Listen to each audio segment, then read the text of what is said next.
पहलगाममध्ये झालेल्या हल्ल्यानंतर भारतीय जवानांकडून परिसरात सर्च ऑपरेशन सुरू झालंय। हल्ल्यानंतर भारतीय जवान सतर्क झालाय। जवान दहशतवाद्यांचा शोध घेत आहेत। भारत पाकिस्तानला जशास तसं उत्तर देण्याच्या तयारीत आहे। याचाच आढावा घेतला आमच्या प्रतिनिधी वैदेही काणेकरांनी।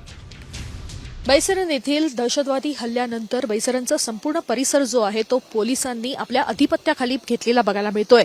आर्मी, सीआरपीएफ आणि पोलिसांचे हे जवान जे आहेत ते संपूर्ण या परिसरामध्ये मोठ्या प्रमाणात गस्ती घालताना बघायला मिळतात। आपण बघतोय की मोठा हा परिसर आहे।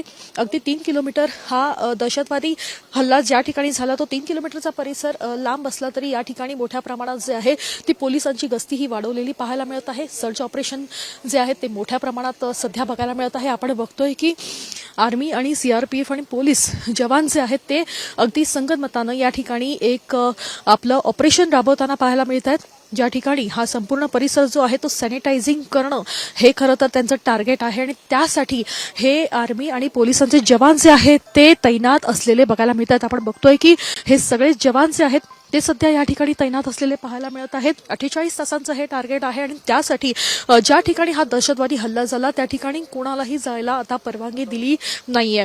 त्याच्यामुळे एकूण जर बघितलं तर पोलिसांच्या वरिष्ठ अधिकाऱ्यांनी खरं तर एक महत्त्वाची बैठक त्या ठिकाणी घेतली होती। अजूनही रक्ताचे डाग त्या ठिकाणी आहेत। अजूनही सिलेंडर जे आहेत ते मोठ्या प्रमाणात फेकलेले त्या ठिकाणी आहेत। त्याच्यामुळे त्या परिसरामध्ये जायला कोणालाही परवानगी नाही। मात्र परिसर जो आहे तो सुरक्षित करणं हे देखील एक महत्त्वाचं टार्गेट आहे आणि त्यासाठी मोठ्या प्रमाणात हे सर्च ऑपरेशन आणि सॅनिटायझिंग ऑपरेशन जे आहेत ते सध्या या ठिकाणी राबवत असलेलं बघायला मिळतंय।